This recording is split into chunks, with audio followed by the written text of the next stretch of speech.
like cheerleaders. I enjoy cheerleaders. They're perky. They bring cheer. They're American. If you don't like cheerleaders, get out of my country. Get out of all the countries. Get out of your, go live in the ocean. Live in the ocean right now with the fucking basking shirt. Just go. The door's right there.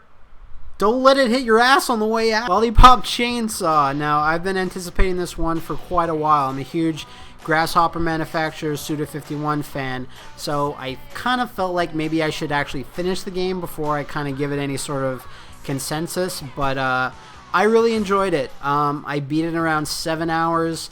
One of the most major things of the game right away is that it's kind of short. It can be short, but it's also one of those games that is super built for multiple playthroughs.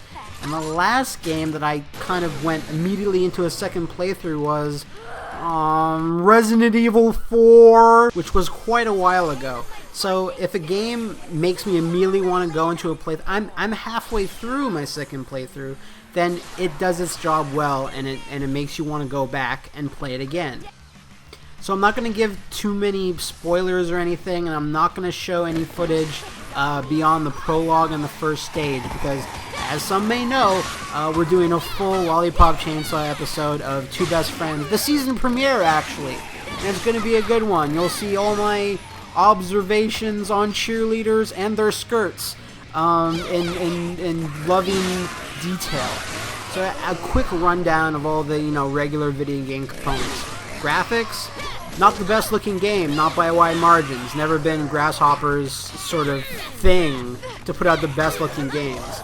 It uses Unreal Engine 3, but it's probably one of the best Unreal Engine 3 games ever. And what I mean by that is that there's no fucking texture loading every 3 seconds. Shadows of the Damned had terrible texture loading. That also used Unreal Engine 3. You know what also was terrible? Silent Hill Downpour.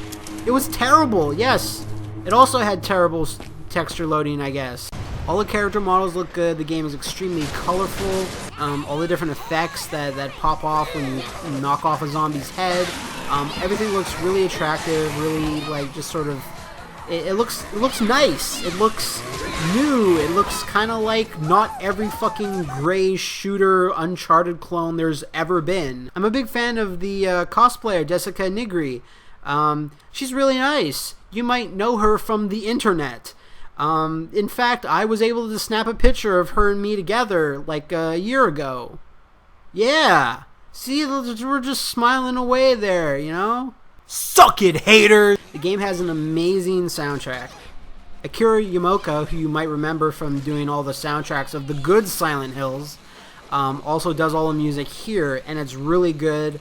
All the zombie themes are awesome. All the boss themes are awesome. The boss themes, of course, are done by the lead singer of Mindless Self-Indulgence. So all of that stuff is really good. There's a lot of licensed songs too, like a lot of pop from the 80s, which fits perfectly. A lot of it's really fun to just listen to. And of course the voice acting is amazing on all fronts. Of course you might know Tara Strong from... Yeah... well, she does a really excellent job as Juliet here. She's got this super bubbly attitude that I can't stop listening to Juliet when she's talking about whatever. Welcome to my bedroom. Don't think that me letting you in here is an invitation for any funny stuff. I mean, not that I have a problem with funny stuff. Whether she's being stupid, whether she's being coy or playing hard to get, it doesn't matter. It's just a joy to listen to. Lex Luthor also does a really good job as her boyfriend, the decapitated head Nick.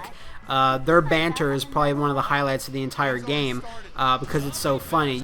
Just kind of going in the general sound area, the script is pretty good. It's kind of on par with most Suda51 stuff because there's a little weird balancing between a Japanese script and American script because James Gunn, the scriptwriter of stuff like Dawn of the Dead, Slither, and Super, kind of did an adaptation of the script. So there's a lot of American humor in there, a lot of kind of just simple gags like, hey, douchebag, and 10-10 hut butt fuck.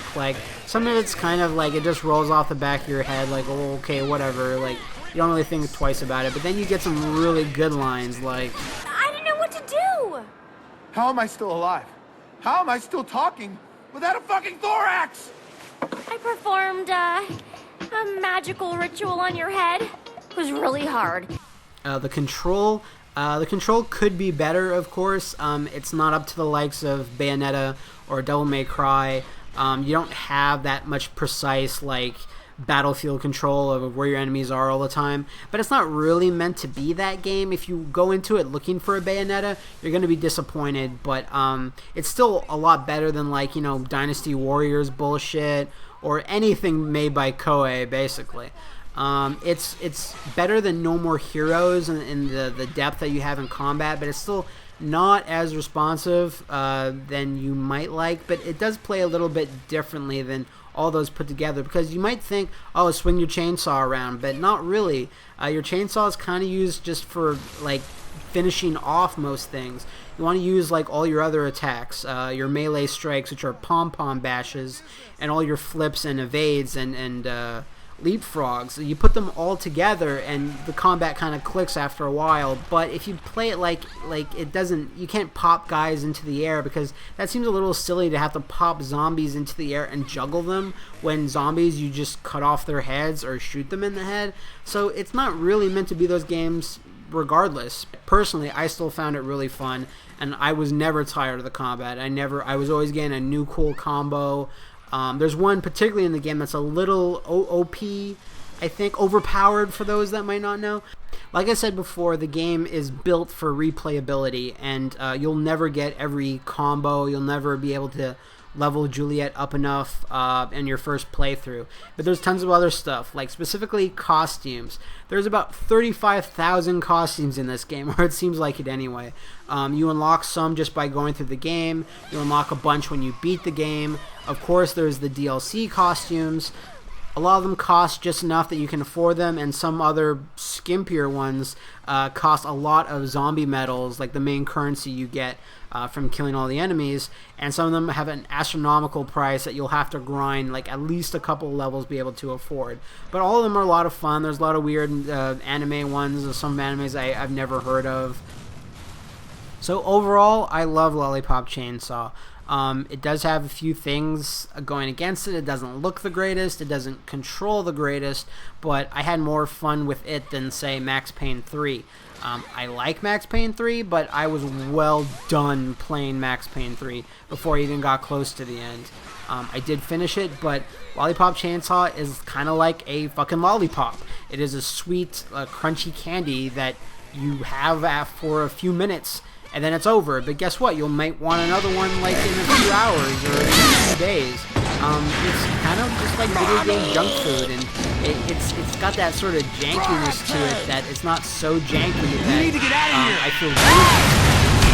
But if you don't mind a game that's kind of short but it has tons of replayability and it's funny and doesn't take itself too seriously, then I definitely say go for it. I think it's definitely worth $60 if you like going through games a second time. If you just kind of want to watch a story and have fun one time and then put it on the shelf, then you might feel a little ripped off. But, you know, whatever, deal with it. I'm telling you it's straight now. So if you go and buy it and then, man, I don't like it. Why is it so boring? Where's the stupid zombies? Where's my Call of Battlefield? Well, fuck you.